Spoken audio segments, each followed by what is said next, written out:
লেখককে খুঁজে বের করো। স্যার। Any how.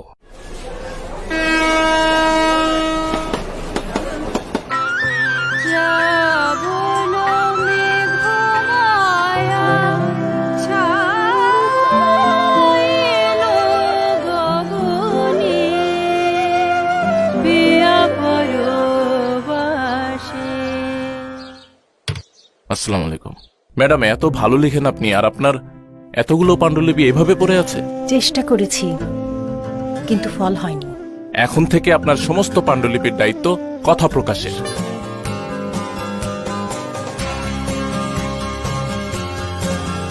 পরিবারের সবার জন্য সব ধরনের বই।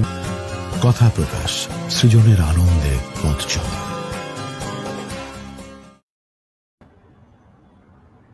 প্রিয় দর্শক, আসসালামু আলাইকুম। চলছে রকমারি ক্যারিয়ার কার্নিভাল। আজকে আপনাদের সাথে আমি আছি হোস্ট রাতুল খান। তো আপনারা অনেকেই ইতিমধ্যে জানেন যে ক্যারিয়ার কার্নিভাল চলাকালীন, অর্থাৎ এই পুরো সপ্তাহ জুড়ে 19 থেকে 26 তারিখ পর্যন্ত রকমারিতে ক্যারিয়ার বিষয়ক যত বই, সবগুলো বইতে আপনারা পাচ্ছেন 25 থেকে 50% পর্যন্ত ছাড়।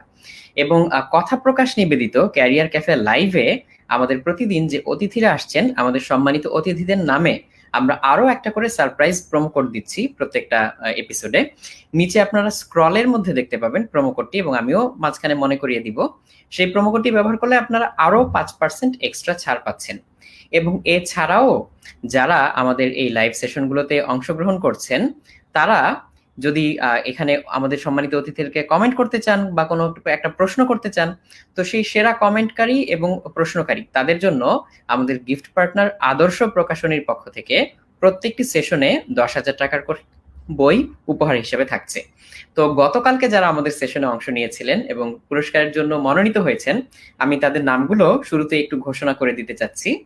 যেমন গতকালকের যারা বিজয়ী, যারা সুন্দর প্রশ্ন করেছেন, রিলেভেন্ট প্রশ্ন করেছেন এবং সুন্দর কমেন্ট করেছেন, তাদের মধ্যে আছেন মোহাম্মদ মুজাহিদ হাসান সিফাত, কানিজ ফাতেমা, কাজী আব্দুস সবুর, মোহাম্মদ মাহফুজুর রহমান, মোহাম্মদ আমারুল হক, মোহাম্মদ অনিক হাসান, রফিকুল ইসলাম রফিক, সজীব শাহরিয়ান, শিউলি আক্তার এবং নুসরাত জাহান। আপনারা রকমারির পেজে যদি ইনবক্সে যোগাযোগ করেন তাহলে আপনাদের গিফটগুলো আপনারা পেয়ে যাবেন।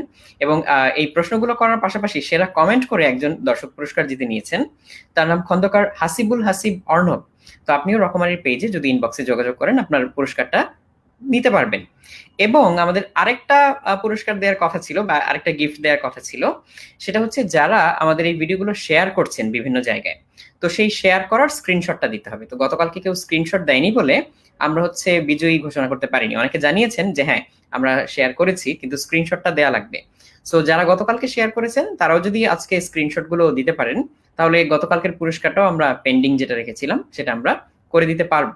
আর আজকে আপনারা অলরেডি স্ক্রলে দেখতে পাচ্ছেন আমাদের সম্মানিত অতিথি রিসালাত সিদ্দিক, তার নামে একটা প্রোমো কোড চলে এসছে। এই প্রোমো কোডটা যদি আপনারা ইউজ করেন, রিসালাত 89, RISALAT 89, এই প্রোমো কোডটি ব্যবহার করার মাধ্যমে আপনারা আরো এক্সট্রা 5% ছাড় পাচ্ছেন।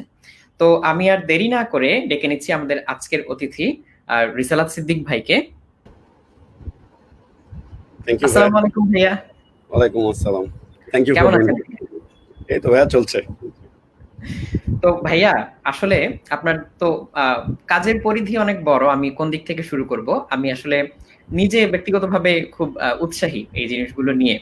যেমন আমি জানতে পারলাম যে আপনার যে ডিজিটাল ব্র্যান্ডিং বা ডিজিটাল মার্কেটিং এবং কন্টেন্ট ম্যানেজমেন্ট, ব্র্যান্ড ম্যানেজমেন্ট, এই জিনিসগুলো নিয়ে কাজ করার আসলে অনেক লম্বা একটা অভিজ্ঞতা। প্রায় হচ্ছে বলা যায় 14 বছরের উপরে অভিজ্ঞতা। তো সেই অভিজ্ঞতার আলোকে আপনি কি কি শিখেছেন, আপনার যে জার্নিটা সেখানে হচ্ছে কি কি ধরনের বাধা ছিল, বা অনেক সময় থাকে না যে একটা ওয়াও মোমেন্ট ছিল, কোন একটা টার্নিং পয়েন্ট ছিল, এই বিষয়গুলো নিয়ে হচ্ছে আমরা জানতে খুবই এক্সাইটেড। এবং আমাদের যারা দর্শকরা আছেন তারাও মেইনলি আসলে হচ্ছে আমাদের মতো ইয়াং বা তরুণ প্রজন্মের মানুষজন যারা, তারাও কিন্তু আপনার জার্নিটা কিংবা এই ঘটনাগুলো জানতে খুবই আগ্রহী। তো আমি হচ্ছে কোত্থেকে শুরু করবো ভাইয়া, বা আপনি যদি শুরু করতে চান কোত্থেকে শুরু করবেন, একদম গোড়া থেকে যদি শুরু করতে চান?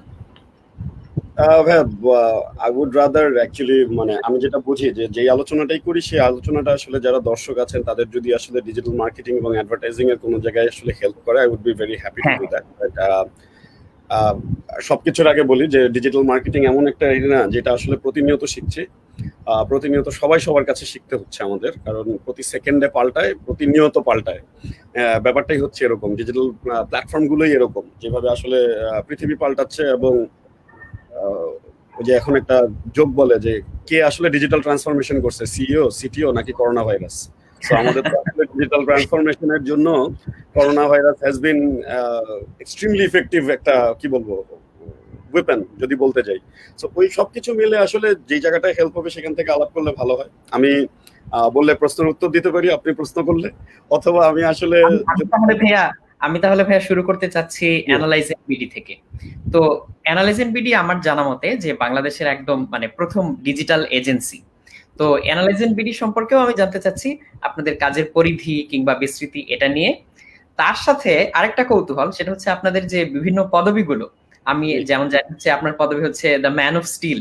আমি যখন আপনাকে বিকালে মেইল করছিলাম তখন আমি কিন্তু ওই আইকনের মধ্যে দেখতেও পাচ্ছিলাম যে আপনার যে টি শার্টটা পরা ওখানে কিন্তু হচ্ছে সুপারম্যানের যে এমব্লেমটা, সো ম্যান অফ স্টিল বলতে সুপারম্যানকে বোঝায় ওরকম।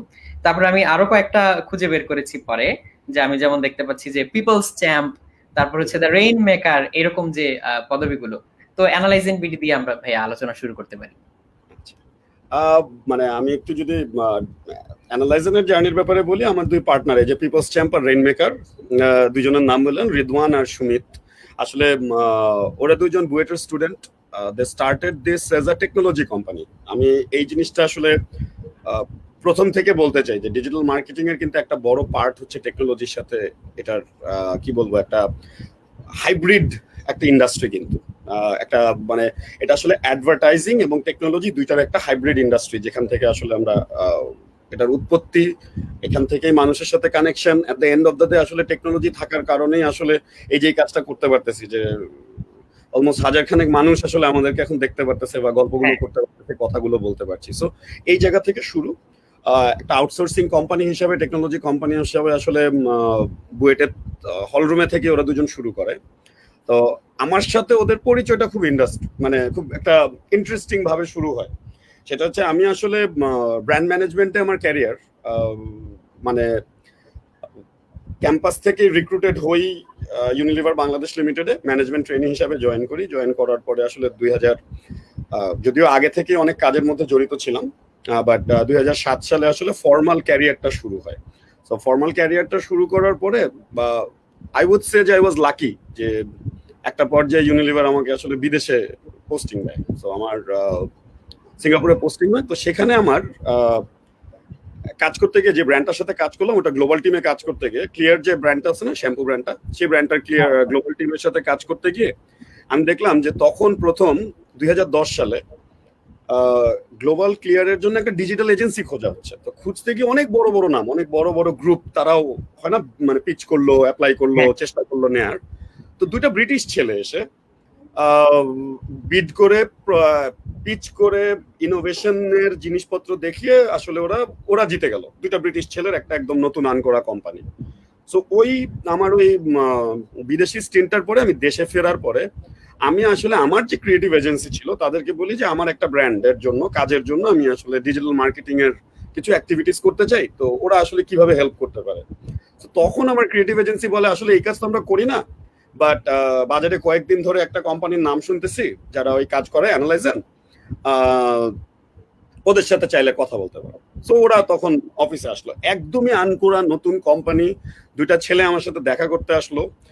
দেখা করতে আসার পরে ওই ক্রিয়েটিভ এজেন্সি থ্রুতে আসলো। দেখা করার পরে ওদের সাথে পরিচয় হলো আমার, যদি বলি যে 2010 সালের শেষ নাগাদ, 11 ওই সময় একটা পরিচয় হয়।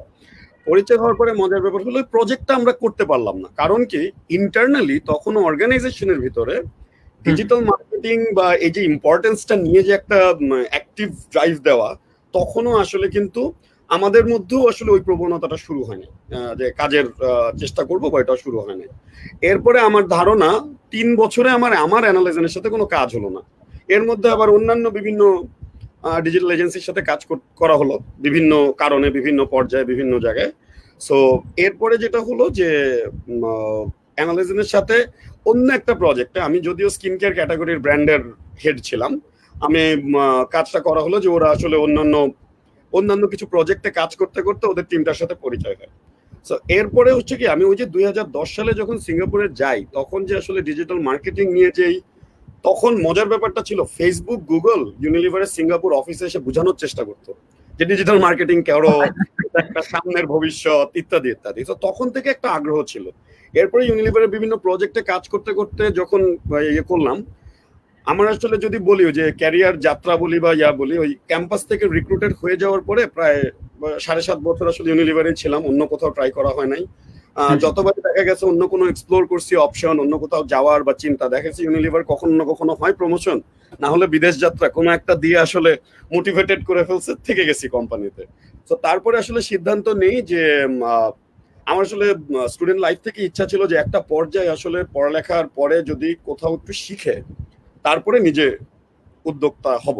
আমার পরিবার আসলে একটু ব্যবসায়িক পরিবার, আমার বাবা আসলে অনেক দিন ধরে ব্যবসায়ী। তো আমার ওই চিন্তাটাও ছিল যে শুরু থেকে লাভ দিয়ে নিজেদের ব্যবসায় ঢুকলে আসলে আমি কাজ করতে পারবো না, বা আমার আসলে বুঝে আসা উচিত যে গোড়া থেকে আসলে কিভাবে একটা গ্র্যাজুয়ালি আসলে আপনার উঠতে হয়, এটা জানা খুব জরুরি। সেই সুবাদে আসলে এভাবে তখন যখন 2014 সালে চাকরি ছাড়লাম, তখন নিজেদের পারিবারিক বিজনেসের সাথে জড়িত হলাম। তো আমার পারিবারিক ব্যবসাটা আবার আমার এই গত 7.5 বছরের ক্যারিয়ারের সাথে খুবই ডিসজয়েন্টেড। মানে মার্কেটিং আর প্রমোশন নিয়ে কাজ করেছি, আর আমাদের পারিবারিক বিজনেসটা কমপ্লিটলি ডেভেলপমেন্ট সেক্টরে। আমাদের একটা এনজিও আছে, আমাদের একটা ডেভেলপমেন্ট কনসাল্টিং ফার্ম আছে, সো ওইখানে আসলে তো তখন আসলে রিদওয়ান সুমিতের সাথে খুব গল্প হয়, গল্প হইতে হইতে যে can I kind of join forces with you, become an investor in the company. So ওইভাবে আসলে অ্যানালাইজেনের সাথে জড়িত হওয়া 2014 সালের শেষ নাগাদ। সো আসলে অ্যানালাইজেন 2008 সালে কোম্পানি শুরু, 2009 শেষ, 2010 থেকে ডিজিটাল মার্কেটিং নিয়ে অ্যাক্টিভলি বাংলাদেশে জার্নি শুরু করে, এবং তারপরে আসলে ওইভাবেই চলছে। সো এই ঘটনার জোর ধরে বলি, যখন রিদওয়ানের সুমিত যাইতো আসলে বিভিন্ন অফিসে, সিইও, ডিরেক্টর, এই নামগুলো বলতো, মানুষজন খুব হাসতো, হাসাহাসি করতো যে আরে বাচ্চা কাচ্চা ছেলে পেলে নিজেদের সিইও, ডিরেক্টর এগুলো বলে। তখন আমরা মানে ওদের ওই তখন একটা বলবো যে মানে ওটা ছিল যে আচ্ছা অ্যাটলিস্ট এই সিইও ডিরেক্টরে হাসাহাসি করে, তার থেকে এমন কিছু নাম নেই যেটা আমাদেরকে আসলে ক্যারেক্টার ডিফাইন করে বা আমরা যেরকম সেরকম ডিফাইন করে। তো সেই সুবাদে সুমিত হয়ে গেল রেইন মেকার, বিকজ আমাদের আসলে যত জ্ঞান, যত ইন্টেলেকচুয়াল, যত টেকনোলজির কাজ হয়, সেটার আসলে মানে সবকিছু করে হচ্ছে সুমিত। সেই হিসাবে রিদওয়ান হয়ে গেল পিপলস চ্যাম্প, বিকজ হচ্ছে গিয়ে টিমের যত মানুষজন আছে তাদের চ্যাম্পিয়ন হিসেবে আসলে সবার কাছে গিয়ে কোম্পানিকে রিপ্রেজেন্ট করার দায়িত্বটা থেকে রিদওয়ান হয়ে গেল হচ্ছে গিয়ে পিপলস চ্যাম্প।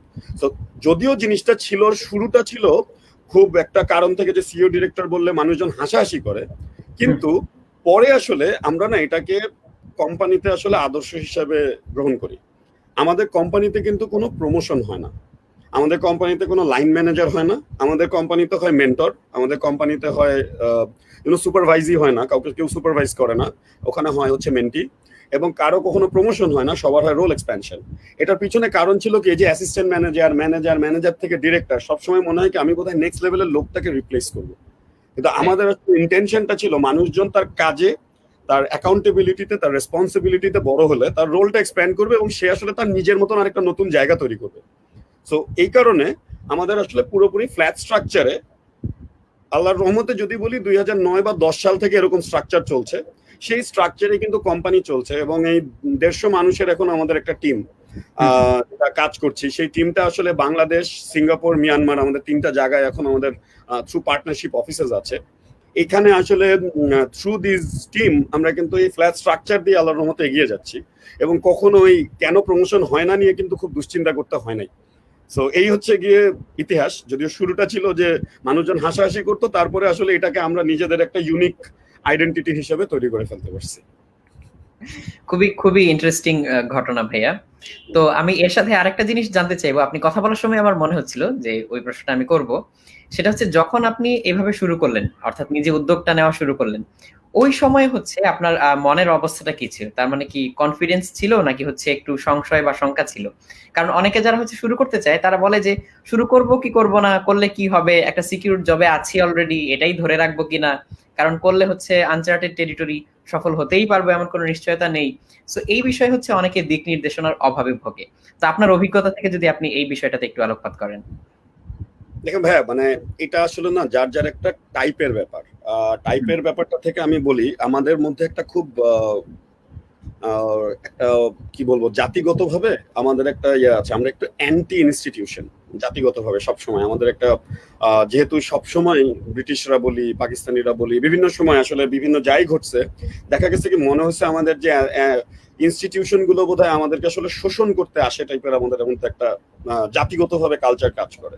কিন্তু মজার ব্যাপার হচ্ছে, বড় বড় ইনস্টিটিউশন এবং মানে অ্যাকাউন্টেবল ইনস্টিটিউশন হতে হবে অবশ্যই। যদি ওইটা কোনো জাতি তৈরি করতে না পারে তাহলে কিন্তু আসলে জাতির গ্রোথ হয় না। অ্যাকাউন্টেবল ইনস্টিটিউশন তৈরি করতে গেলে আপনার যেমন উদ্যোক্তা লাগবে, সঠিক উদ্যোক্তা লাগবে, সেই উদ্যোক্তাগুলোর সাথে কাজ করার জন্য কিন্তু লোকগুলো লাগবে। হ্যাঁ, তো মানে আমি আসলে খুবই অপছন্দ করি এই টার্মিনোলজিটা বলা হয় যে চাকরি করব না চাকরি দিব। এই প্রপোজিশনটা আমার কাছে খুবই মানে আমি আসলে অপছন্দ করি একটা কারণ থেকে, সেটা হচ্ছে এটা আসলে কোনো রাগের ব্যাপার থেকে যে আমি ওই যে চাকরি করব না চাকরি দিব এই অ্যাঙ্গেল থেকে চিন্তা করলে তো তাহলে তো কোনো ইনস্টিটিউশনই দাঁড়াবে না। তো আমাদের আসলে যেটা মাথায় থাকা উচিত যে আমি উদ্যোগ নেওয়ার সময় আমাকে আসলে কয়েকটা জিনিস মাথায় রেখে চিন্তা করতে হবে। আমার উদ্যোগটা আসলে নতুন কোনো প্রবলেম সলভ করছে কিনা, অথবা কোনো একটা অপরচুনিটিকে আসলে অ্যাচিভ করতে কাজ করতেছে কিনা। এই যে মি টু বা আসলে বাজারে অলরেডি একটা সমাধান আছে সেটা নিয়ে কাজ করলাম, এটা করে কিন্তু কোনো লাভ নেই। ওইটা আসলে ইভেনচুয়ালি যেটা হবে, কেউ না কেউ এসে কপি করে ফেলবে, রিপ্লেস করে ফেলবে, জিনিসটা আসলে কমোডিটিতে পরিণত হয়। তো এখানে আমরা একটা খুব সুন্দর করে একটা কথা বলি, ওই যে আপনাদের এখানে মানে বইয়ের যেহেতু রকমারি হচ্ছে গিয়ে বইয়ের সম্ভার, ব্লু ওশান স্ট্র্যাটেজি বলে একটা কনসেপ্ট আছে, এটার উপরে অনেক বইও আছে। এই বইগুলো একটু পড়লে বুঝতে পারবেন, মানে যে আসলে ব্লু ওশান বলতে বোঝা হচ্ছে গিয়ে যে রেড ওশান মানে হচ্ছে যেই মার্কেটে সবাই মিলে যুদ্ধ করতেছে, আর ব্লু ওশান হচ্ছে কি আমি আসলে এমন একটা জায়গা খুঁজে বের করবো যে জায়গাটা ইউনিক, যেখানে আমার একটা ইউনিক সেলস প্রপোজিশন থাকবে বা আমার একটা ইউনিক আইডেন্টিটি থাকবে। সেটা যদি আমি তৈরি করতে পারি তাহলেই আসলে উদ্যোগ তৈরি করা নিয়ে চিন্তা করা দরকার। এটা আদারওয়াইজ আসলে ইভেনচুয়ালি লাভ হয় না। এখন আসি আরেকটা পার্ট যেটা বলছি, একটা তো হচ্ছে যে ইউনিক হতে হবে, আরেকটা হচ্ছে স্ট্রাগল করার মতন ইন্টেন্ট না থাকলে আসলে ওই দুই নৌকায় পা দিয়ে উদ্যোক্তা হওয়া যায় না। অনেকে চিন্তা করে আমি চাকরি করতে করতে উদ্যোক্তা হব, তারপরে একটা সময় গুছালে তারপরে এটা ছেড়ে আসবো। আমি এখনো বলি এবং খুব প্রাউডলি বলি, আমি যদি আজকে আমার কর্পোরেট জব কন্টিনিউ করতাম তাহলে আসলে যেই পজিশনে থাকতাম বা যেই স্যালারি বা যে রেমুনারেশন ড্র করতাম তা আমি এখনো ড্র করি না। কিন্তু যেই জিনিসগুলো আল্লাহর রহমতে তৈরি করেছি বা তৈরি করার পথে আছে সেগুলো কিন্তু আসলে ফিউচার ভ্যালু এডিশনের দিক থেকে যদি আমি হিসাব করি, মানে আমি যদি ফিউচার ভ্যালু চিন্তা করি এই ভেঞ্চার গুলোর, তাহলে আসলে তখন কি আমাকে বুঝতে হবে যে আসলে না, আমি যেটা করেছি সেই সিদ্ধান্তটা রাইট। এখন আমি যদি একেবারে ওই যে মাসে কয় টাকা ঢুকলো দিয়ে চিন্তা করি তাহলে আসলে আমি তো আজকে প্রায় 6.5 বছর হচ্ছে আমার উদ্যোক্তা জীবনের, আমি আসলে স্টিল সাফারিং যদি ওই থিওরিতে বলতে যাই। সো ওইটা চিন্তা করলে আসলে হবে না। এই স্ট্রাগল করার, এবং ইটস আ ডেইলি স্ট্রাগল, প্রতিনিয়ত স্ট্রাগল করার চিন্তা এবং প্রতিনিয়ত ইনোভেট করতে হবে, এই মাথায় যদি এটা থাকে তাহলে আসলে উদ্যোক্তা জীবনে পা দেওয়া দরকার। তার মানে রিটার্নটা হচ্ছে ইমিডিয়েটলি প্রত্যাশা না করে টোটাল মানে ফিউচার ভ্যালু ক্রিয়েশনের প্রতি, তার মানে হচ্ছে আমি ভবিষ্যতের জন্য কি পরিমাণ ভ্যালু ক্রিয়েট করতে পারলাম, কত মানুষকে এখানে হচ্ছে নিয়ে আসতে পারলাম, কত ধরনের প্রবলেম সলভ করতে পারলাম, এই জিনিসগুলো চিন্তা করে তারপরে হচ্ছে আসা উচিত। তাহলে ভাই আমি আবার হচ্ছে আপনার কাজে ফিরে আসি, ডিজিটাল মার্কেটিং। তো এটা নিয়ে হচ্ছে এই শব্দটা না সবাই বলে যে ডিজিটাল মার্কেটিং, কিন্তু আসলে ডিজিটাল মার্কেটিং জিনিসটা কি এবং ডিজিটাল মার্কেটিং এর মানে ব্যাপারগুলো কেমন, এটা যদি আপনার অভিজ্ঞতা থেকে বলেন। আপনি যেমন শুরুতে বলছিলেন যে এটার ধরা বাঁধা কোনো হচ্ছে একেবারে খুব স্ট্রাকচার যে ওই এরকম না, কন্টিনিউয়াসলি ইভলভিং, চেঞ্জ হচ্ছে মানুষের নিড অনুযায়ী। আমরা একটা কিছু নিয়ে পড়ে থাকলাম, দেখা যাবে দুনিয়াটা চেঞ্জ হয়ে যাচ্ছে, তখন আমরাই হচ্ছে পিছায় পড়ে যাব। সো ডিজিটাল মার্কেটিং সবাই বলে যে আমি করি বা আমরা করি বা আমরা জানি বুঝি। সো আপনার দিক থেকে যদি আপনি বলেন এই ডিজিটাল মার্কেটিং জিনিসটা নিয়ে। হ্যাঁ, একটু আমি এই টার্মিনোলজিটাকে আগে একটু ভেঙে বলি। হ্যাঁ, মার্কেটিং কিন্তু পাল্টায় না, এটা আমি অনেক সেশনে অনেক আলোচনায় বলতে থাকি। মার্কেটিং এর যে প্রিন্সিপাল গুলো ছিল আমাদের ন্যাচারাল কমন সেন্স থেকে আমাদেরকে যেটা বোঝায় মার্কেটিং এর কাজ করতে গেলে, যে কটলারের বইয়ে পাবেন হচ্ছে গিয়ে আগে ছিল, কটলার নিজে কিন্তু এখন বলে CCDVTP, হ্যাঁ, create, communicate, deliver value to target audience for profit or proceed. এই লোকটাই আগে বলতো কি 4P, product, price, promotion, place. এগুলো নিয়ে কাজ করাকে আমরা মার্কেটিং বলতাম। এরপরে আসলো যে না, শুধু প্রোডাক্টকে প্রোডাক্টের মানে ওই যে জিনিসটা দিচ্ছি ওটা হিসেবে চিন্তা করলে হবে না, প্রোডাক্টকে একটু 3 ভাগে ভাঙতে হবে। Product, the physical product itself, proposition যে আমি আসলে কোন ইউনিক প্রপোজিশনটা নিয়ে কনজিউমারের মাথায় যাব, এবং প্যাকেজিং। এটাকে 3টা ভাঙলো। আর বাইরে কিন্তু প্রাইস, প্রমোশন আর প্লেস রয়ে গেল। তো এটা 6P হয়ে গেল, 4P হয়ে গেল, 6P এর পরে হয়ে গেল যখন সার্ভিস মার্কেটিং এর মানুষের মাথায় আসলো তখন হয়ে গেল 9P। আসলো কি, পিপল, প্রসেস, ফিজিক্যাল এভিডেন্স। কারণ সার্ভিস দিতে গেলে কিন্তু কোন মানুষটা দিচ্ছে একটা রোল প্লে করে, কোন প্রসেসে সার্ভিসটা দিচ্ছে সেটা একটা রোল প্লে করে, এবং ফিজিক্যাল এভিডেন্স, আমার দেখে সার্ভিসটা নেওয়ার সময় আমার ফিলিংটা কি হচ্ছে, ফিজিক্যাল এভিডেন্সটা কি পাচ্ছি, এটাও কিন্তু ডিপেন্ড করে। সো তারপরে কি হলো, এই 6P হয়ে গেল 9P। 9P থেকে এরপরে আসছে এরকমও টার্মিনোলজি আছে 9C, 9E। কনজিউমার অ্যাঙ্গেল থেকে 9C, আবার এক্সপেরিয়েন্সের অ্যাঙ্গেল থেকে 9Eর বিভিন্ন অ্যাঙ্গেল। সো এই অ্যাঙ্গেল থেকে মার্কেটিং এর কিন্তু বিভিন্ন এভলিউশন হয়েছে। কটলার তার মার্কেটিং 3.0 বইতে অ্যাকচুয়ালি বইয়ের শুরুতে অ্যাপোলোজাইজ করছে যে এই মডার্ন দুনিয়াতে এসে যেভাবে আমার টার্মিনোলজি গুলো চেঞ্জ করা দরকার ছিল, এটা আমি অনেকদিন করি নাই। সেটার থেকে সে এসে বলে CCDVTP, যে এই টার্মিনোলজি গুলোকে সে সুন্দর করে বলে ক্রিয়েট, কমিউনিকেট, ডেলিভার, ভ্যালু। এই যে একটা ভ্যালু প্রপোজিশন আমার মানুষকে দিতে হবে, যেটা আমি বলতেছিলাম, কোনো না কোনো ভাবে একটা ইউনিক ভ্যালু দিতে হবে টু দ্য টার্গেট অডিয়েন্স। আমার কনজিউমারকে আমার বুঝতে হবে, আমার টার্গেট কনজিউমারকে, ফর প্রফিট অর প্রসিড। যদি কমার্শিয়াল ব্যবসা হয় প্রফিট, অথবা যদি সোশ্যাল বিজনেস হয় তাহলে প্রসিড। তো এই যে অ্যাঙ্গেলটা আছে মার্কেটিং এর, এই অ্যাঙ্গেল কিন্তু পাল্টায় নাই। আমরা টার্মিনোলজিটা যখন বলি আসলে ডিজিটাল মার্কেটিং না বলে বলা উচিত আসলে মার্কেটিং থ্রু ডিজিটাল প্ল্যাটফর্ম। কারণ আমাদের জীবনে আসলে একটা নতুন মাধ্যম অ্যাড হয়েছে। আগে ট্রেডিশনাল কতগুলো মাধ্যম ছিল, এখন সাথে একটা ডিজিটাল মাধ্যম অ্যাড হয়েছে, এবং এই ডিজিটাল মাধ্যমটা আমাকে আসলে, আমি মনে করি নিজে থেকে, 2 ভাবে আসলে ডিফারেন্ট। প্রথম যেটা হচ্ছে, আগে আমাদেরকে কোনো একটা অ্যাক্টিভিটি করলে, একটা বিজ্ঞাপন চালালে, ওইটা ভালো খারাপ কি করছে, কনজিউমার পছন্দ করছে কিনা, এটা বুঝতে আমাদের 1 মাস, 3 মাস, 6 মাস লাগতো। কনজিউমার রিসার্চ করে আমরা আউটপুট জানতে পারতাম যে আসলে কনজিউমার পছন্দ করলো কি করলো না। এখন কিন্তু কনজিউমারের রেসপন্সটা ইনস্ট্যান্ট, তাই না? সাথে সাথে বলতে পারে। কি করলাম, আমার মার্কেটিং প্রমোশন ম্যাটেরিয়ালটা পাল্টায় নতুন আরেকটা মার্কেটিং ম্যাটেরিয়াল দিয়ে দিতে পারলাম, ডিজিটাল যেই মাধ্যমে আমি থাকি না কেন। আর দ্বিতীয় জিনিসটা হচ্ছে, ব্র্যান্ড আর আমার নিজের নাই। এখন ব্র্যান্ড কিন্তু ম্যানুফ্যাকচারার নিজে তৈরি করে না, ব্র্যান্ড এখন কো ক্রিয়েট হয় কনজিউমারের সাথে। আমরা যদি একটু ছোট্ট এক্সাম্পল নেই, যেই পরিমাণ রেস্টুরেন্ট, শুধু রেস্টুরেন্ট রিভিউ গ্রুপের কারণে বন্ধ হয়ে গেছে ঢাকা শহরে, আমরা দেখেছি না?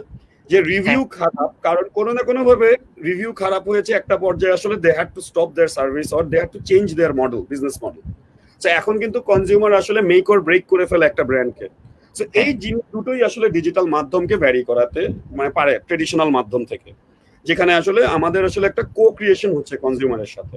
এখন ডিজিটাল মার্কেটিং বলতে গেলে আনফরচুনেটলি 2টা ঘটনা খুব প্রচলিত ইদানিং। ফেসবুকে কেউ পোস্ট দিতে পারলেই ভাবে আমি ডিজিটাল মার্কেটার, আর যদি কেউ ভাবে বুস্ট বাটনটা চাপ দিতে পারি তাহলে ভাবে ডিজিটাল মার্কেটার। ফেসবুকে, বাংলাদেশে আসলে ফেসবুক ইকুয়াল টু ইন্টারনেট একটা ধারণা। সো ডিজিটাল মার্কেটিং করতে গেলে আসলে না, সবার আগে, এবং ডিজিটাল মার্কেটিং না, এটা আসলে ক্যারিয়ার বলি, যে কোনো কাজ বলি, যাই করতে যাই, সবার আগে কনজিউমার সত্য তাহার উপরে নাই, এটা মাথায় রেখে আসলে চিন্তা করতে হবে। আমার যেই প্রোডাক্ট, আমি যেই ভ্যালুটা কনজিউমারকে দিতে চাই, তার মানে কি আমি কনজিউমার কিন্তু আসলে কোনো না কোনো ভাবে, কারণ একটা বিজনেসের পারপাস কিন্তু কাস্টমার ক্রিয়েশন।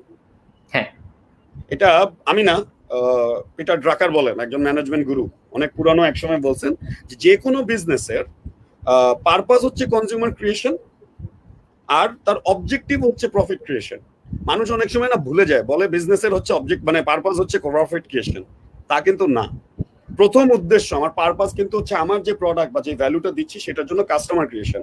তার মানে কি আমি কাস্টমার যে বানাবো, তো কাস্টমারটা আছে কই, আমার পোটেনশিয়াল যে কাস্টমারটা সে আছে কই, এইটা আমার জানা দরকার। সেই কাস্টমার যদি ইনস্টাগ্রামে থাকে তাহলে আমাকে ইনস্টাগ্রামেই মার্কেটিং করতে হবে, ফেসবুকে করে লাভ নাই। ওই কাস্টমারটা যদি লিঙ্কডইনে থাকে তাহলে আমাকে লিঙ্কডইনে যেতে হবে। আমি মানে খুব আনপপুলার একটা কমেন্ট করবো, যে যদি সে টিকটকে থাকে আমাকে হয়তো টিকটকেই যেতে হবে, যদি সে শেয়ার ইটে থাকে আমাকে শেয়ার ইটে যেতে হবে, আমাকে ইমোতে যেতে হবে। সেম ভাবে বলি, যদি সে আসলে ডিজিটালি না থাকে, তাকেও এখন আমাকে কি করতে হতে পারে, বিটিএল মানে আমরা যেটা বলি বিলো দ্য লাইন অ্যাডভার্টাইজিং বা ইভেন্ট অ্যাক্টিভেশন, ডিরেক্ট মার্কেটিং, ওখানে কথা বলতে যেতে হবে, কিন্তু সেখানেও কিন্তু একটা ডিজিটাল ট্রান্সফরমেশন হয়ে গেছে।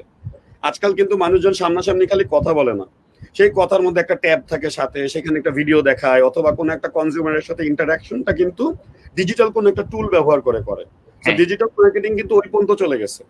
আমরা অ্যানালাইজেন থেকে ডিপ রুরালে ফেস ওয়াশ বিক্রি করার জন্য অগমেন্টেড রিয়েলিটি দিয়ে অ্যাক্টিভেশন করছি, যেখানে আসলে কথা বলার সময় যেটা করছি গ্রামের মানুষকে ফেস ওয়াশ ব্যবহার করা শিখাইছি। শেখানোর পরে ফেস ওয়াশ ব্র্যান্ডটার জন্য অগমেন্টেড রিয়েলিটি একটা গ্রিন স্ক্রিনের সামনে ছবি তুলছি, তুলে বলছি আপনি ঝর্ণার সামনে ছবি চান না বৃষ্টির মধ্যে ছবি চান নাকি পাহাড়ের সামনে ছবি চান। সো গ্রিন স্ক্রিনে ওই ছবিটা তুলে দিয়ে ব্র্যান্ডের লোগোটা বসায় তাকে ছবিটা প্রিন্ট করে দিছি। এটাকে কি মনে হচ্ছে না ডিজিটাল মার্কেটিং? এটাও ডিজিটাল মার্কেটিং, বিকজ আমি কোনো না কোনো একটা ডিজিটাল মাধ্যম ব্যবহার করে তার সাথে আসলে ইন্টারাকশন করে কাজটা করলাম। সো এই আমাদের আসলে সবার আগে কনজিউমার বুঝতে হবে। কনজিউমার বোঝার পর যেটা বুঝতে হবে, কনজিউমারের বিহেভিয়ার আর ইন্টারেস্ট বোঝার কিন্তু অনেক রকমের টুল, ফেসবুক বলি, গুগল বলি, এই যতগুলো প্ল্যাটফর্ম আছে ওরা কিন্তু ব্যাকএন্ডে আমাকে এগুলোর ইনসাইট দেয়। ফেসবুক ইন্টারেস্ট এবং বিহেভিয়ার ধরে আমাকে কনজিউমার বুঝতে সাহায্য করে, গুগল আমাকে অ্যাফিনিটি ধরে, সার্চের বিহেভিয়ার ধরে সে আসলে ইন মার্কেট আর কি কি প্রোডাক্ট খুঁজছে। ইন মার্কেট অডিয়েন্স বলতে আমরা আবার একটা জিনিস বুঝি, আমি আসলে অনেক কিছু একসাথে বলার চেষ্টা করছি যাতে মানুষজন আসলে গিয়ে নিজে খুঁজে বের করার চেষ্টা করে এই জিনিসগুলো কি, এবং মাথায় খালি একটা কথাই রাখতে হবে, আমার কনজিউমারকে আমার চিনতে হবে আর বুঝতে হবে। সেটা যখন বুঝার জন্য আমি পড়ালেখা করব তখন ডিজিটাল মার্কেটিং এর প্রসেস, মাধ্যম এগুলো বুঝতে পারা আমার জন্য অনেক বেশি সহজ হয়ে যাবে।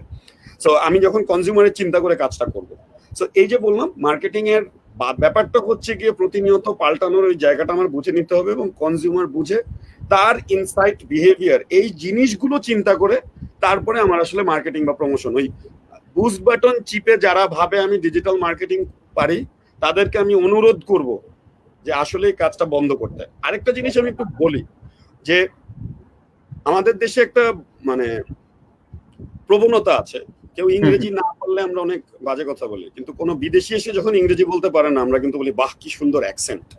হ্যাঁ, ওদেরটাও কিন্তু এটা বলি। তো এখানে আমি বলবো যে হ্যাঁ, ডিজিটাল মার্কেটিং এর যে ম্যাটেরিয়ালস গুলো আছে এগুলো তো ইংলিশে, এই ম্যাটেরিয়ালস গুলোকে পড়ার জন্য আমার যতটুকুন আন্দাজ দরকার সেইটুকুন আসলে একটা বেসিক আন্ডারস্ট্যান্ডিং অফ ইংলিশ না থাকলে একটু কষ্ট হয়ে যায়। তো ওইটা তো আসলে আমাকে ক্যাপচার করতেই হবে, কারণ তারপরে আমি আসলে প্রোডাক্ট গুলোকে নিয়ে মার্কেটিং গুলোর কাজগুলো আসলে করতে পারবো। আমি দেখতে পাচ্ছি অনেকে অনেক একদম স্পেসিফিক কোয়েশ্চেন করছে, আমি স্পেসিফিক কোয়েশ্চেন গুলোতে যাওয়ার চেষ্টা করব যদি আপনি সময় নিতে পারেন। আদারওয়াইজ ওভারভিউ লেভেলে যদি থাকতে যাই, প্ল্যাটফর্ম বুঝে, আমার কনজিউমার বুঝে সে কি করছে, তার বিহেভিয়ার কি, এইটা বুঝে আমাকে আসলে কাজগুলো করতে হবে। এবং এটার একটা খুব সুন্দর স্ট্রাকচার আছে। স্ট্রাকচারটাকে আমি মানে বলি সবসময় হচ্ছে ক্যাচ, কানেক্ট, ক্লোজ, কন্টিনিউ। এই স্ট্রাকচারটাই কিন্তু সবাই ফলো করে। ফেসবুক এটাকে বলে হচ্ছে গিয়ে অ্যাওয়ারনেস, কনসিডারেশন, কনভার্সন। গুগল বলে সি, থিঙ্ক, ডু, কেয়ার।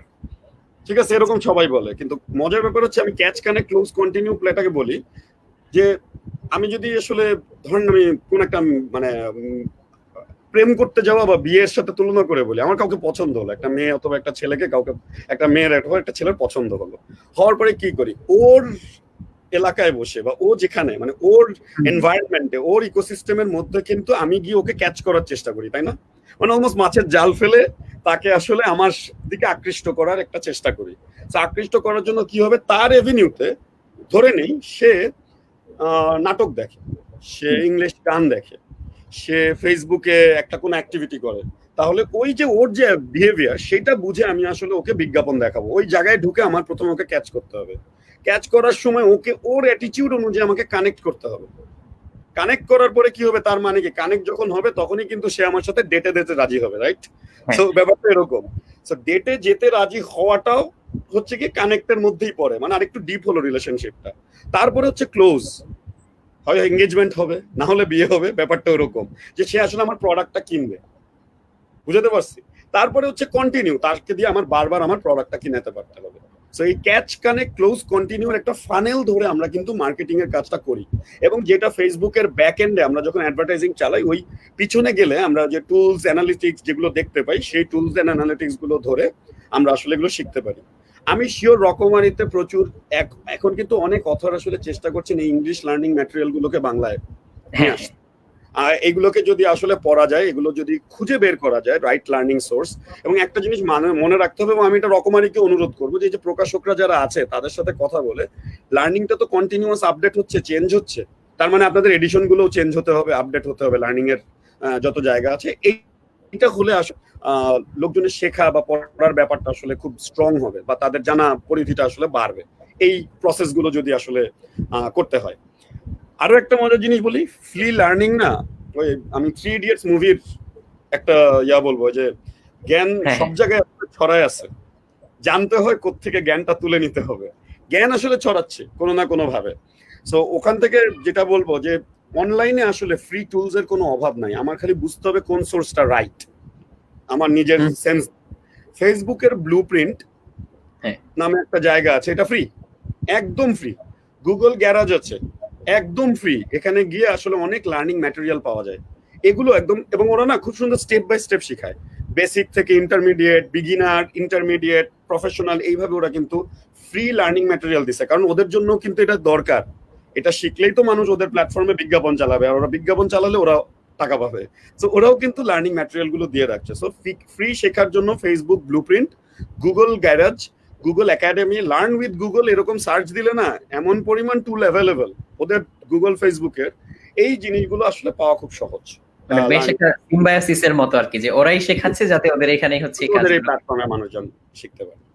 এরকম তো ওভারভিউ বলি, এই হচ্ছে ব্যাপার ডিজিটাল মার্কেটিং এর। না, অনেকে আমি দেখলাম যে অনেক স্পেসিফিক প্রশ্ন করেছেন, যেমন হচ্ছে দুজন প্রশ্ন করেছিলেন যে বাংলাদেশের প্রেক্ষাপটে আপনার যে জার্নিটা, এখানে হচ্ছে কি ধরনের প্রতিবন্ধকতা এটা ফেস করেছেন, এটা একজন জানতে চেয়েছিলেন, এবং প্রতিযোগিতাটা এটাও জানতে চেয়েছেন যে এই ডিজিটাল স্পেসে প্রতিযোগিতাটা এখন কেমন। প্রতিযোগিতা অসম্ভব রকমের বেশি, এটা তো ফর অবভিয়াস রিজন, এটাই হওয়ার কথা। অ্যানালাইজেন যখন প্রথম আসলে কাজ শুরু করে তখন প্রতিবন্ধকতাটা ছিল, আরে ডিজিটাল মার্কেটিং এ তো টিকবেই না, দূর, নতুন জিনিস, এটা এখনো টাইম হয় নাই, বা বললেই হলো। মজার ব্যাপার হচ্ছে যখন এই যেই অর্গানাইজেশন গুলো এই কথাগুলো বলছে, তাদের মধ্যে আমাদের জানা মতে 3-4টা অর্গানাইজেশন বন্ধ হয়ে গেছে। সো এই যে ভিশনটা থাকা, আন্ডারস্ট্যান্ডিংটা থাকা, তখন যখন আসলে মানুষ শুরু করে নাই, এটা কিন্তু খুবই ইম্পর্টেন্ট। এই লেগে থাকার ব্যাপারটা বা চেষ্টা চালিয়ে যাওয়ার ব্যাপারটা, এটা খুবই ইম্পর্টেন্ট। সো এই ছিল প্রথম প্রতিবন্ধকতা, যে আরে না, এটা একটা ফ্যাড, এটা ট্রেন্ড না, এটা ফ্যাশন না, এটা একটা ফ্যাড, এটা চলে যাবে, এরকমও কিন্তু অনেক কথা মানে এই ইন্ডাস্ট্রিতে শুনতে হয়েছে। আর তারপরে যেটা হলো, যারা এটাকে এমব্রেস করলো তারা কিন্তু বেশ ভ্যালু দিয়ে কাজটা করতো। এরপরে যেটা হলো, ওই যে ফেসবুক চালাতে পারলেই তো ডিজিটাল মার্কেটিং এজেন্সি খুলে যায়। সো ফেসবুকে পোস্ট দিতে পারলে, সো ঘরে ঘরে বেডরুমে ডিজিটাল মার্কেটিং এজেন্সি খোলা শুরু হলো। সো খুলতে গিয়ে যেটা হচ্ছে, দুইটা খুব বাজে সিচুয়েশন তৈরি হয়েছে ইন্ডাস্ট্রিতে।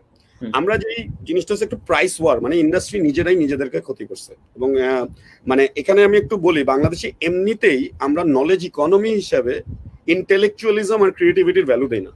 আমরা বাঁশ, কঞ্চি, সেটের হিসাব করি, জিনিসের কাঠের দাম হিসাব করব, জিনিসের দাম হিসাব করব, কিন্তু যে নলেজটা ব্যয় করলো, যে ক্রিয়েটিভিটি বা ইন্টেলেকচুয়াল তার অ্যাপ্লিকেশনটা করলো, সেটার ভ্যালুয়েশনটা করার সময় আমরা বলি, আরে না ভাই, আপনি তো উদ্যোক্তা, আপনাকে আপনার জন্য আপনার টাইমের ভ্যালু দেওয়ার কিছু নাই, আপনার লোকজনের ভ্যালু দিব, আরে না, অন্য এজেন্সিতে তো এর থেকে অনেক কম দামে লোক নেয়, তাহলে তো এটা আসলে লাগে না। কিন্তু মজার ঘটনা হচ্ছে, ডিজিটাল মার্কেটিং এ আমি বলি না, ফেসবুক, গুগল একটা কথা বলে যে ডিজিটাল পারফরমেন্স, মানে একটা বিজ্ঞাপন আমি যে চালালাম, এটা আসলে অডিয়েন্সের ভালো লাগলো কিনা, অডিয়েন্স পছন্দ করলো কিনা, এইটার উপরে ওইটার পারফরমেন্স ডিপেন্ড করে, যেটার ভ্যালু হচ্ছে 60% অফ দ্য ভ্যালু। মানে আমি কত টাকা ঢাললাম সেটার ভ্যালু 40%। আমার কোয়ালিটি অফ দ্য ক্রিয়েটিভ, আমি যেই ম্যাটেরিয়ালটা দিয়ে বিজ্ঞাপনটা চালাচ্ছি, এটা যদি কনজিউমারের, ওরা না অ্যাকচুয়ালি একটা স্কোর দেয়, রেলেভেন্স স্কোর। এই যে আমি 4টা স্টেজ বললাম, ওইরকম অ্যাওয়ারনেস এর জন্য relevance score, consideration relevance score, conversion relevance score. এই যে রেলেভেন্স স্কোর দেয়, স্কোরগুলোর কিন্তু কমপ্লিটলি ডিপেন্ডেন্ট অন হচ্ছে কোয়ালিটি অফ দ্য ক্রিয়েটিভ।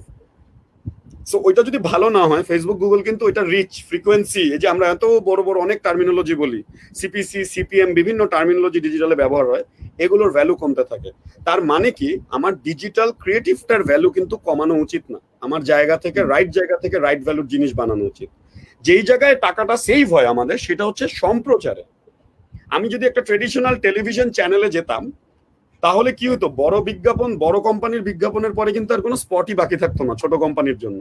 তো ডিজিটাল মার্কেটিং যেটা সাহায্য করছে সেটা হচ্ছে গণতন্ত্র এনেছে মার্কেটিং এ, যে ডেমোক্রেটাইজিং মার্কেটিং, এই কাজটা ডিজিটাল মার্কেটিং করছে আমাদের জন্য।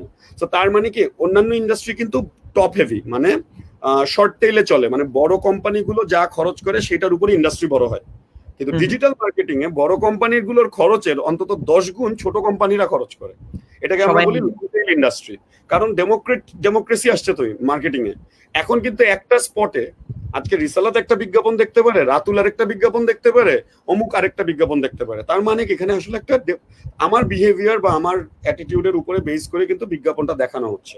সো বিজ্ঞাপন খরচ, সম্প্রচারের খরচ বাংলাদেশে কিছু কিছু ক্ষেত্রে প্রায় 20-30 গুণ কম ডিজিটালে একটা ট্র্যাডিশনাল মাধ্যম থেকে।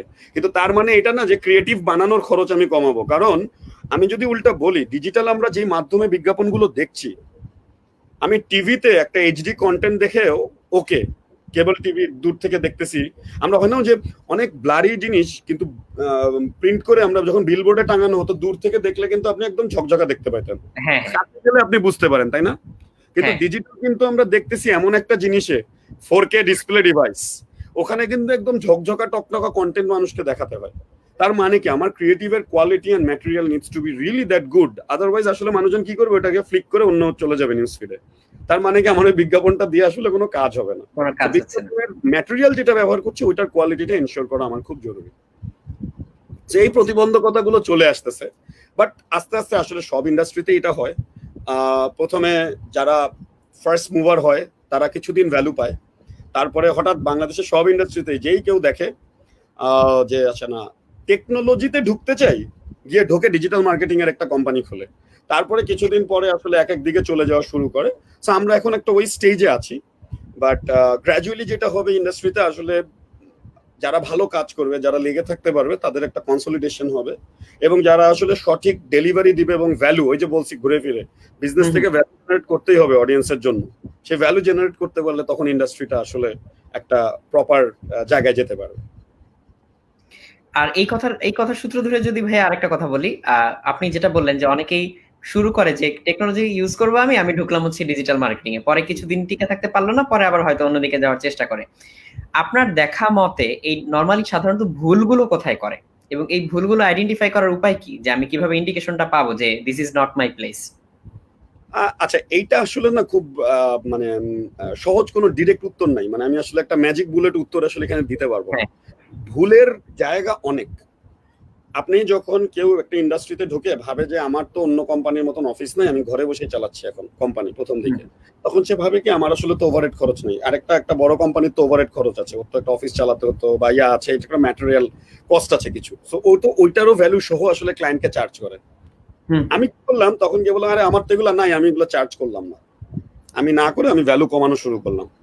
ইন্ডাস্ট্রির ভ্যালু কমতে কমতে যদি একটা জায়গায় যায়, ভ্যালু হিট নেওয়ার ক্ষমতা কিন্তু বড় কোম্পানির বেশি, ছোট কোম্পানির কম।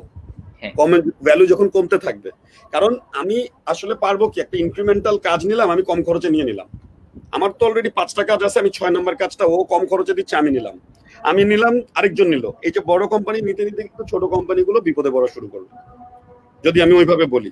সো জেনারেলি মানুষ যে ভ্যালু ওয়ার্ডটা করতে গিয়ে, মানে ভ্যালু বলতে টাকার ভ্যালু ওয়ার্ডটা করতে হয়, অ্যাকচুয়াল ইন্টেলেকচুয়াল আর ক্রিয়েটিভ ভ্যালু অ্যাড করে না, যে আমি ইউনিক সলিউশনটা ক্লায়েন্টকে দিব। ইন্ডাস্ট্রিতে ঢুকে সবাই ডিজিটাল মার্কেটিং এজেন্সি হওয়ার কিন্তু দরকার নেই। ডিজিটাল ইন্ডাস্ট্রিতে যে পরিমাণ কাজ আছে, মানে এটা আসলে বলে বোঝানো সম্ভব না। Digital promotion, digital creative, digital analytics, data analytics নিয়ে যদি আমি বলি কাজ করতে যাওয়া, এটা রিলেটেড টেকনোলজির অ্যাপ, গেমস বানানো, মানে আমি যদি আসলে ইন্ডাস্ট্রির ইয়াটা বলি, আস্তে আস্তে কিন্তু স্পেশালাইজেশন আসবে। আমরা প্রথম দিকে শুরু করেছিলাম কি অ্যাজ আ টেকনোলজি কোম্পানি, তারপরে আমরা করলাম ডিজিটাল মার্কেটিং, এরপরে এখন আমরা ফুল ফ্লেজড ক্রিয়েটিভ এজেন্সি হয়ে গেছি। আমরা কিন্তু এই তিনটাই, মানে আগের ট্রেডিশনাল ডেফিনেশনে যেটাকে 360 কোম্পানি বলতো, যারা ডিজিটাল করে, ক্রিয়েটিভ করে, বিটিএল করে, ইভেন্ট করে, অ্যাক্টিভেশন করে, আমরা এখন এগুলো সব করি। কিন্তু ওই 360 ডেফিনেশনে কিন্তু দুইটা জিনিস ছিল না, ডিজিটাল নিজেও ছিল না, টেকনোলজিও ছিল না। কিন্তু এখন কিন্তু 360 কোম্পানিগুলো উল্টে এই দুটোকে নিজেদের পোর্টফোলিওতে অ্যাড করা শুরু করছে। তো এই যে ব্যাপারটা, এই যেমন অনেকে হবে যে এগুলো সবগুলো একটা বড় টিম নিয়ে চালাবে, অনেকে হবে আমি একদম ওই জায়গায় স্পেশালাইজ কাজ করবো, একদম স্পেশালাইজেশন হয়ে আমি কাজ করব, সেখান থেকে তারা কাজ করবে। তো ওই জায়গা থেকে কিন্তু আসলে নিজেদের একটা স্পেশালাইজেশন তৈরি করার, নিজের একটা ইউনিক প্রপোজিশন তৈরি করা, যেটা প্রথম থেকে বললাম, ওইরকম যদি তৈরি করতে পারে তাহলে টিকতে পারবে। আর যদি কেউ যে প্রাইস ওয়ারে খেলে, যে আমি আসলে দাম কম দিচ্ছি, যে কারণে সাথে অ্যাড করব, আমি খুব মানে ফ্রিল্যান্সিং যে ডেফিনিশনে হচ্ছে সেই ফ্রিল্যান্সিং এর আমি আসলে সনাতনী বাংলাদেশের ফ্রিল্যান্সিং এর আমি খুব বিপক্ষে। আমরা আসলে আগে ওই যে ব্লু কলার ওয়ার্কার পাঠাইতাম বাইরে, মানে ওদের দেশের সব নোংরা কাজগুলো করার জন্য আমাদের লোকজন যেত, আর এখন ফ্রিল্যান্সিং এ ডিজিটালের নোংরা কাজগুলো করতেছি, যেগুলো অন্য কেউ করতে চায় না। তো ওই কাজগুলো আপাতত আমরা ফ্রিল্যান্সিং এ করতেছি, সবচেয়ে কম দামি কাজগুলো। আমাদের তো কোনো মানে অন্যান্য মিডল ইস্টের মতন, আমেরিকার মতন নাই, চায়নার মতন কেমিক্যালস নাই, তেল নাই, যেগুলো আমরা আসলে দিয়ে আমাদের দেশ সমৃদ্ধ হবে। আমাদের দেশ সমৃদ্ধ হওয়ার জায়গাটা হচ্ছে নলেজ ইকোনমি হইতে হবে, মানে নিজেদের নলেজ ক্যাপাবিলিটিস বাড়াতে হবে, ইন্টেলেকচুয়াল ক্যাপাবিলিটিস দিয়ে আমাদের বাড়তে হবে। তো ওইখানেও যদি ব্লু কলার ওয়ার্কারের মতন আমরা আসলে যে ইমেজ কাট, তারপরে হচ্ছে গিয়ে টাইপের ফ্রিল্যান্সিং গুলো করতে থাকি, তাহলে আসলে যেটা হবে কি, আনফরচুনেটলি এআই আর মেশিন লার্নিং কিন্তু এই কাজগুলোকে টেক ওভার করবে। হ্যাঁ, আমি নাস ডেইলির একটা সুন্দর ভিডিও দেখতেছিলাম গতকাল। মানে মানুষ কাজ করে যারা আসলে ইন্টেলেকচুয়ালি হাই ক্যাপাবিলিটি কাজ করে, একটা পর্যায়ে তারা আপার ক্লাস কাজগুলো করে, তারপরে মিডল ক্লাস কাজ হয়, তারপরে আমরা বলি লোয়ার ক্লাস কাজ হয়। আরেকটা ক্লাস এখনো আমাদের লাইফে তৈরি হচ্ছে, সেটা হচ্ছে ইউজলেস ক্লাস। ও খুব সুন্দর করে ওর ভিডিওতে দেখাইছে। মনে করেন আপনার এখানে যত ট্যাক্সি ড্রাইভার তৈরি হয়েছে, হ্যাঁ, যখন গ্র্যাজুয়ালি আসলে অটোমেটেড ট্যাক্সি চলে আসবে, এই ট্যাক্সি ড্রাইভারটা কি করবে? সেটাই। যখন ইমেজ কাটিং অটোমেটেড হয়ে যাবে, তখন আমার এই ফ্রিল্যান্সার গুলো কি করবে? তো এই যে ব্যাপারগুলো আমাদের আসলে নিজেদের ইন্টেলেকচুয়াল ইনপুট, দেখেন একটা জিনিস রোবট কোনোদিন নিয়ে যেতে পারবে না, সেটা হচ্ছে আমাদের ইন্টেলেকচুয়াল থিঙ্কিং ক্যাপাবিলিটি এবং আমাদের ক্রিয়েটিভিটিকে কোনোদিন কম্পিউটারাইজ করা খুব টাফ, খুবই টাফ। এটা আসলে কি বলবো, ঈশ্বর প্রদত্ত, আল্লাহ প্রদত্ত, যেভাবে বলি না কেন, আমাদের কিন্তু আসলে এটা একটা ডিফাইন না করতে পারার মতন ক্যাপাবিলিটি এখনো পর্যন্ত, যেটা আমরা ডিফাইন করতে পারি নাই, এখনো পর্যন্ত পারি নাই। এটার ডেফিনিশন যতদিন পর্যন্ত এটা ডিফাইন না হচ্ছে, ততদিন পর্যন্ত ওই জায়গাটা কেউ নিয়েও যেতে পারছে না। তো তার মানে কি, আমার ইন্টেলেকচুয়াল এবং ক্রিয়েটিভ ক্যাপাবিলিটি বাড়ানোর যে কাজগুলো খুঁজে বের করে করে ওইটা করতে হবে। আমি গত কয়েকদিন আগে একটা প্রোগ্রামে বলতেছিলাম, সবাই ভাবে যে অ্যাপেল তো এখন চায়নায় বানাচ্ছে, তাইলে এই বোধহয় $900-1000 ফোনটার সব ভ্যালু তো চায়নায় চলে গেছে।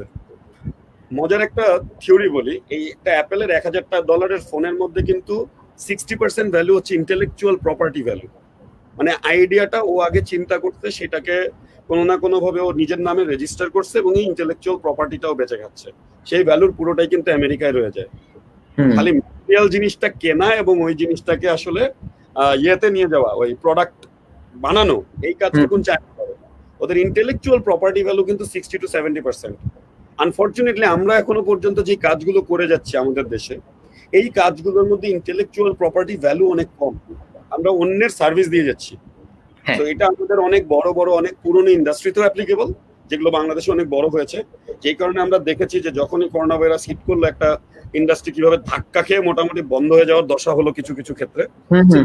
এগুলো রয়ে গেছে, এগুলোর থেকে বের হওয়ার জন্য নিজেদের আসলে ব্র্যান্ড ভ্যালু, ইউএসপি এবং ইউনিক ভ্যালু তৈরি করতে হবে। এবং it starts with all the individuals. প্রতিটা মানুষ যখন নিজের ইউনিক ভ্যালু তৈরি শুরু করবে, দেখবে সারা দেশের আস্তে আস্তে আসলে ভ্যালু তৈরি হবে। তো ওই জায়গা থেকে আসলে চিন্তাটা করা প্রয়োজন, ওই জায়গা থেকে আসলে নিজের ইউনিক প্রপোজিশনটা বানাতে হবে। থ্যাংক ইউ ভাইয়া, এটা এত ইলাবোরেটলি বলার জন্য। এবং আমি যেটা দেখতে পাচ্ছি যে সবাই খুব উপভোগ করছে আজকের আলোচনাটা, এবং সবাই প্রশ্ন করে যাচ্ছে সমানে। তো তার মধ্যে আরেকটু ইন্সপায়ারিং কিছু ব্যাপার স্যাপার যদি আনি, যে ভাইয়া যদি আপনার নিজের ব্যক্তিগত জীবন থেকে দুই একটা হচ্ছে ওয়াও মোমেন্টের কথা বলেন, যখন আপনার কাছে মনে হয়েছিল যে ঠিক আছে, যে আপনি তো শুরুতে বললেন যে ভবিষ্যতে যে ভ্যালুটা আমি ক্রিয়েট করছি তখন আমি বুঝতে পারবো, বা তখন অ্যাকচুয়াল ভ্যালুটা টের পাবো, but in the meantime আমরা তো মাঝে মধ্যে কিছু ইন্ডিকেশন পাই। সো এরকম ইন্ডিকেশন সহ কিছু মোমেন্ট যে বা টার্নিং পয়েন্টের মতো যেটা মনে হয়েছে আপনার কাছে, মনে হয়েছে যে হ্যাঁ আমি রাইট পথে আছি বা সঠিক কাজগুলোই করছি, এরকম যদি দুই একটা অভিজ্ঞতা শেয়ার করতে পারেন, যদি আপনার মাথায় আসে এরকম কিছু।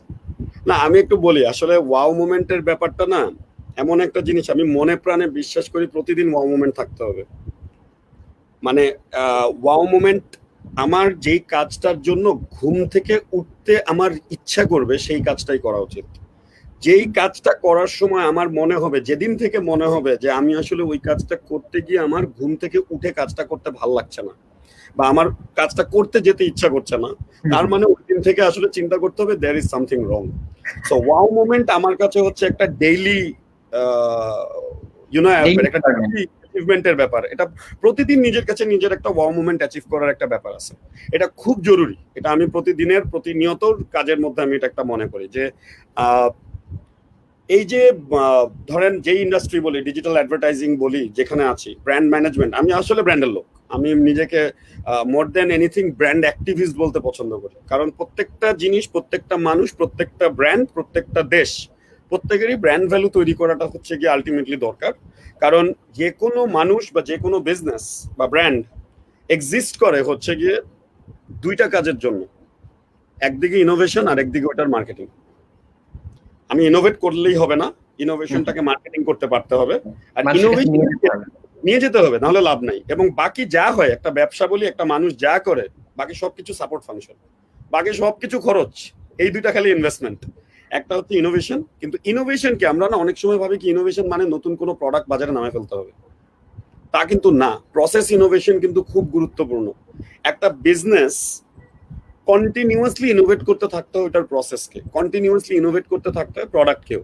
মানে প্রোডাক্ট তো লাগবেই, সাথে আমি যদি প্রসেসও ইনোভেট করতে পারি, দ্যাট রিয়েলি হেল্পস। সো এই যে আমি বললাম প্রতিদিনের ওয়াও মোমেন্ট হচ্ছে গিয়ে আমার কাছে যে যদি কোনো ভাবে আমি আমার যে কাজগুলো করছি সেই প্রসেসটাকে ইনোভেট করতে পারি। আর আরেকটা জিনিস, এটাও আমি নিজের থেকে না, মানে একটা বিভিন্ন সময় দেখছি এবং শুনছি, মজার ব্যাপার হচ্ছে ইনোভেটররা যতটা না আসলে নিজে আইডিয়া চিন্তা করে, তার থেকে বেশি যখন অন্যের অনেক কথা শোনে, অন্যদেরকে শোনে, কনজিউমারকে শোনে, সেখান থেকে আসলে আইডিয়াটাকে পিক আপ করে। সো এই প্রতিনিয়ত ওয়াও মোমেন্ট হওয়া উচিত যে আজকে নতুন কোন জিনিসটা আমি আসলে পিক আপ করতে পারলাম, আর নতুন কোন প্রসেসটা আসলে, বা একটা প্রসেসের মধ্যে কোনো না কোনো ভাবে একটা চেঞ্জ আনতে পারলাম। এই জিনিসগুলো হচ্ছে খুব ইম্পর্টেন্ট। সো ওয়াও মোমেন্ট আমার কাছে এগুলো। যদি ভাই আপনাকে বলা হয় যে যারা নতুন এই ধরনের উদ্যোগ শুরু করতে যাচ্ছে বা এই পথে আসতে চাচ্ছে, তাদের জন্য যদি বলা হয় যে আপনি ইলাবোরেটলি কিছু বলতে পারবেন না বা খুব সময় দিতে পারবেন না বা ট্রেন আপ করতে পারবেন না, আপনি যে কাজগুলো নরমালি করে থাকেন, যে বিভিন্ন জায়গায় ক্লাসগুলো নিয়ে থাকেন বা সেশনগুলো নিয়ে থাকেন, কিচ্ছু না, যদি আপনাদেরকে বলা হয় যে ভাইয়া জাস্ট 3টা টিপস দিবেন বা 3টা কথা মাথায় রাখতে বলবেন, তখন আপনি কি বলবেন? যে কোন 3টা জিনিস মাথায় রাখতে পারলে এই বড় একটা লার্নিং এর পার্ট কভার হয়ে যায়? আচ্ছা, আমি 3টা জিনিস বলবো না, আমি 6টা ওয়ার্ড বলবো। ওকে, আমি 6টা ওয়ার্ড বলবো, এবং এগুলা, এই ওয়ার্ডগুলো আমি আসলে মনে প্রাণে বিশ্বাস করি। আমার কি বলবো, মানে এটা আসলে চাকরি জীবন থেকে আমি বিশ্বাস করি। যেই কাজটাই করি না কেন, নিজের কিন্তু একটা ইউনিকনেস থাকতে হয়। সেই ইউনিকনেসটা শুরু হচ্ছে কনজিউমার ওরিয়েন্টেড হইতে হবে, হচ্ছে গিয়ে সবচেয়ে আগে কনজিউমার। যে আমি আসলে যাকে সার্ভ করছি, আমি এইভাবে বলি কথাটা, আমি যে কোম্পানিকে সার্ভ করছি তাও না। আমার বেতন কিন্তু আমার কোম্পানি দেয় না, আমার বেতন দেয় আমার কাস্টমার বা কনজিউমার। ইভেন আমাদের ডিজিটাল অ্যাডভার্টাইজিং ইন্ডাস্ট্রিতে আমি আমার টিমকে বলি যে ইউ ডোন্ট সার্ভ মি, মানে বিইং দ্য কোম্পানির হেড বা ওই কারণে, you don't serve the client, you serve the consumer. ওই কনজিউমারে কি চাই, এটা আসলে প্রথমে সবার আগে মাথায় থাকতে হবে একটা মানুষের। সেকেন্ড জিনিসটা হচ্ছে কমিটমেন্ট। লাইফে কমিটমেন্ট যেটা দিব, মানে it's always better to under commit and over deliver than over commit and under deliver. But এখানে একটা সুন্দর কথা বলবো, never even under commit. Under commit করলেও মানুষ কিন্তু বুঝে যে আন্ডার কমিট করা হচ্ছে। রাইট কমিটমেন্ট করতে পারাটা, স্মার্ট কমিটমেন্ট করতে পারাটা খুব জরুরি। আমরা যেভাবে বলি যে স্মার্ট বলতে কিন্তু এখানে বোঝায় specific, measurable, achievable, result oriented এবং টাইম ওরিয়েন্টেড, মানে যেটা টাইম টেবিল থাকবে। সো স্মার্ট একটা কমিটমেন্ট আমাকে সবসময় করতে হবে। সো প্রথম কনজিউমার, দ্বিতীয় কমিটমেন্ট, তৃতীয় হচ্ছে কানেকশন। নেটওয়ার্কিং কিন্তু খুব জরুরি মানুষের লাইফে। মানে আমরা যে কাজগুলো করি তার একটা বড় অংশ আসলে আমাদের বিহেভিয়ার, আমাদের কমিউনিকেশন, আমাদের কানেকশন, এগুলোর কারণে কিন্তু হয়। আমি বানাইলাম একটা জিনিস, কিন্তু তারপরে গিয়ে ওই যে মার্কেটিং এর একটা বড় অংশ হচ্ছে গিয়ে কানেকশন, এটা আমাদের করাটা খুব জরুরি। 4 নাম্বার হচ্ছে কোলাবোরেট। কানেকশনের বাইরে কোলাবোরেশনটা কিভাবে আসে, আমি যে মানে সব জায়গায় গিয়ে না বলতে হবে how can I help you, not the other way round, যে how can you help me. সবসময় বলতে পারতে হবে যে আমি আসলে ওই মানুষটাকে, অন্য যার সাথে আমি কাজ করছি তার সাথে গিয়ে আমি আসলে কিভাবে কোলাবোরেট করতে পারি। সাথে আরেকটা জিনিস জড়িত, সেটা হচ্ছে এখন আর কম্পিটিশনের যুগ নাই, পৃথিবী এখন কোলাবোরেশনের উপরে চলে। সো এই জায়গাটা থাকতে হবে। আরেকটা জিনিস হচ্ছে কমিউনিকেশন স্কিল, মানে কমিউনিকেট করতে জানতে হবে, কথা বলতে জানতে হবে, সুন্দর করে কথা বলতে জানতে হবে। এবং লাস্ট জিনিস, ক্যারেক্টার থাকতে হবে, নিজের একটা ইউনিক ক্যারেক্টারিস্টিক্স থাকতে হবে, সেটা যাই হোক না কেন। মানে আমি মনে প্রাণে বিশ্বাস করি যে যে ম্যান অফ স্টিল বলি, আমাদের আসলে কিন্তু যে রোলগুলো ডিসাইড হয় কোম্পানিতে, কিন্তু নিজেকে প্রমাণ করতে হয়। কেউ কিন্তু চাইলেই একটা নাম নিতে পারে না, নিজেদেরকে অ্যাকচুয়ালি প্রমাণ করতে হয় যে কেন, যখন কেউ অফিসে জয়েন করে তাদেরকে আসলে 3টা চয়েস দিতে হয় এবং বলতে হয় কেন সে ওই ক্যারেক্টারটা ডিজার্ভ করে আমাদের অর্গানাইজেশনে। তো ওইখান থেকে বলি যে আসলে living up to your own characteristics, যেটা আসলে আমি নিজেকে বিশ্বাস করি, সেটা খুব জরুরি। সো এই 6টা জিনিস লাইফে খুব ইম্পর্টেন্ট যে কোনো কাজে, consumer, commitment, connection, collaboration, character এবং কমিউনিকেশন। এই 6টা জিনিস থাকাটা খুব জরুরি যে কারো লাইফে। থ্যাংক ইউ ভাইয়া। আর আরেকটা জিনিস আমাদের দর্শকরা চেয়েছেন, সেটা হচ্ছে যদি কিছু শুরু করার জন্য বইয়ের সাজেশন দিতেন। আজকে আপনি অনেকগুলো বইয়ের কথা অলরেডি বলেছেন, সো যারা শুরু করতে চায় তারা যদি কিছু বইয়ের সাজেশন পেত তাহলে ভালো হতো, এরকম বলেছেন। হ্যাঁ, বইয়ের সাজেশন যদি আমি আসলে বলতে যাই, মানে আমি এখানে একটু বলি, আমি খুব বই চোরা, মানে আমি বই পড়ার টাইম পাই না। এই যে মানে একটা সময় নিয়ে যে অনেক বই পড়বো, এই সময়টা আমি যেহেতু বের করতে পারি না, একটা স্মার্ট কাজ করার চেষ্টা করি। সেটা হচ্ছে এখন যেটা হয়ে গেছে, আমার আর কিছু পড়া লাগে না, নিউজ ফিডে ফেসবুক আর গুগল বুঝে গেছে যে আমি এই টাইপের জিনিসপত্র পড়ি। তো ওরা আমাকে না প্রায় কাস্টম আর্টিকেলস, বিভিন্ন ম্যাটেরিয়ালস পাঠাতে থাকে। সো এই যে ম্যাটেরিয়ালস গুলো থেকে আমি লার্নিংটা নেওয়ার চেষ্টা করি। হাউএভার, হ্যাভিং সেড দ্যাট, আমি যেটা বললাম যে আমাদের স্পেস, ডিজিটাল অ্যাডভার্টাইজিং স্পেস যদি বলি, বইয়ের থেকেও আগে ইম্পর্টেন্ট হচ্ছে যে ফ্রি ম্যাটেরিয়াল যেগুলো ফেসবুক, গুগলে পাওয়া যাচ্ছে, blueprint, Google academy, Google garage, যেগুলোতে যাওয়া দরকার বোঝার জন্য, এটা খুবই জরুরি। আর বই যদি পড়তে হয়, interestingly there are certain basic books. Kevin Lane কেলারের ব্র্যান্ডের বই, আমার মার্কেটিং 4.0 কটলারের বই, এটা আসলে পড়লে ভালো। ব্লু ওশান স্ট্র্যাটেজির উপরে যে কোনো রাইটারের বই, এগুলো একটু জানতে পারলে আসলে আমাদের মাইন্ডসেট ওপেন করতে হেল্প করে। আর এর বাইরে আরেকটা জিনিস বলবো, প্লিজ স্টাডি কেন বিজনেস, মার্কেটিং, প্রমোশনের যে কারো কোনো উদ্যোগ ফেল করে। একটা জিনিস বলি যে কেন মানুষ ফেল করে সেটা জানা জরুরি। নিজে করে ফেল করাও যেমন অবশ্যই করতে হবে, ইটস জরুরি, কিন্তু তাতে যদি সাথে আসলে অন্যেরটা জেনে আমি শিখে নিতে পারি, লাভ না? মানে নিজে ফেল না করে অন্যেরটা জেনে নেওয়া। কারণ আমি ইউনিলিভারে চাকরির অবস্থায় আমাদের যখন প্রথম মার্কেটিং ফাউন্ডেশন কোর্সে পাঠায়, তখন যে ট্রেনিং নিত টম ডার্লো, ও একটা কথা বলতো যে 10টার মধ্যে 3টা মাত্র ইনোভেশন সাকসেসফুল হয়, বাকি 7টা ফেল করে, সো তার মানে কি আমি এখন ইনোভেট করা বন্ধ করে দিব? তা তো না। 10টার বদলে 20টা, 20টার বদলে 30টা আমাকে ইনোভেশন করতে থাকতে হবে। সো এই জিনিসটা করতে পারার জন্য কি হবে, আমাকে failure is the pillar of success যেমন একটা কথা, আর হচ্ছে কি failure is the source of learning. মানুষ কিন্তু তার উইন থেকে শিখে না, মানুষ কিন্তু শিখে বেশি বা তার হচ্ছে গিয়ে ফেলিয়ার গুলো থেকে। সো ফেল করাটা লাইফে খুব জরুরি। আমি এখনো বলি 2017 সালে যখন আমরা অ্যানালাইজিং থেকে মাত্র চিন্তা করতেছি যে গ্লোবালি এক্সপ্যানশনে যাব, তখন 4টা মাস আমাদের এমন সময় গেছিল যে আসলে কোম্পানিতে লোক রাখবো, কারণ অনেকগুলো ক্লায়েন্ট, ওই যে কস্টের ইস্যু বলতেছিলাম, সিম্পলি কস্ট কাটিং এর ইস্যুতে আমাদের অনেকগুলো বড় ক্লায়েন্ট চলে যায়। তখন আমাদের ডাউটটা ছিল যে আমরা কি মানুষগুলো বাদ দিয়ে দিব, না কি করতে পারি আমরা যে আগানোর জন্য। Believe it or not, we took a challenge as a team, not us entrepreneurs only. যারা আমরা শুরু করছি উদ্যোগটা তা না, পুরো টিম সহ, যে আমরা একটা সিঙ্গেল মানুষকেও আসলে ছাড়বো না। রাদার এই যে গ্লোবাল বিজনেসের দিকে যে যাচ্ছি, সেখান থেকে আমরা যেভাবেই হোক না কেন আমরা বিজনেস আবার নতুন তৈরি করব। এবং আমাদের 9 মাস থেকে 1 বছর সময় লাগছিল শুধু বিদেশের বিজনেস খালি বড় হয়নি তা না, বিদেশের বিজনেস যেমন বড় হয়েছে, সেই সাথে এই কি বলবো ইগারনেসের কারণে বাংলাদেশের ব্যবসাটাকেও আমরা আসলে বেশ ওই অবস্থা থেকে বড় করতে পারছি। সো ওই যে ধাক্কা, আমরা কিন্তু ওখান থেকে জানার চেষ্টা করছি, বোঝার চেষ্টা করছি, এবং একটা জিনিস করছি, কস্ট কাটিং তাই বলে করব না, জাস্ট বিকজ অন্যরা কস্ট কাটিং করে ব্যবসা নিয়ে যাচ্ছে তাই জন্য আমরা কস্ট কাটিং করে ব্যবসা আনবো, এই কাজটা করব না। আমরা ভ্যালু হিসাব করে ওই ভ্যালুটাই দেওয়ার চেষ্টা করব, মার্কেটে ভ্যালুটা বোঝানোর চেষ্টা করব, গ্র্যাজুয়ালি ওই চেষ্টাটা করছি। সো ওইগুলো খুবই ইম্পর্টেন্ট আসলে। থ্যাংক ইউ ভাইয়া। সত্যি কথা বলতে আজকে সেশনটা আসলে শেষ করতে ইচ্ছে করছে না, চাচ্ছিলাম যে আরো কিছুক্ষণ সেশনটা চলুক, কিন্তু সময় একদম শেষের দিকে আমাদের, তো এই জন্য হচ্ছে আসলে বাধ্য হয়ে বিদায় নিতে হচ্ছে। তো আমিও আজকে যেমন অনেক কিছু শিখলাম, আমাদের দর্শকরাও আজকে দেখলেন এবং সবাই হচ্ছে ফিডব্যাক দিলেন আমাদের। তো আশা করি ভাইয়াকে আমরা ভবিষ্যতেও এরকম কোনো সেশনে আবার যদি পাই নিজেদেরকে খুব ভাগ্যবান মনে করব। এবং অসংখ্য ধন্যবাদ ভাইয়াকে আজকে আমাদের এই সময়টুকু দেওয়ার জন্য, এবং দর্শকদেরও অনেক ধন্যবাদ যারা এতক্ষণ ধরে আমাদের কথাগুলো শুনছিলেন। ভাইয়াও চাইলে হচ্ছে আমাদের দর্শকদের উদ্দেশ্যে শেষ কিছু কথা বলে বিদায় নিয়ে নিতে পারেন। জি, অনেক ধন্যবাদ আসলে আমাকে ইনভাইট করার জন্য। আমি অনেকগুলো প্রশ্নের আসলে উত্তর দিতে পারি নাই, বাট আপনারা যে প্রশ্নগুলো করেছেন আমি লিখে দিতে পারি, প্রত্যেকটা প্রশ্নের উত্তর আসলে গুগল, ইউটিউব, ফেসবুকে কোথাও না কোথাও আছে। আমি রিকোয়েস্ট করবো আসলে প্রশ্নগুলো ওই প্রশ্নের মতন করে খুঁজে নিয়ে সার্চ করবেন। আর যেটা বললাম একদম বেসিক ম্যাটেরিয়াল হিসেবে ফেসবুক আর গুগলের যে লার্নিং টুলস গুলো আছে ওখানে গেলে আপনারা আসলে এগুলোর প্রত্যেকটা উত্তর পেয়ে যাবেন।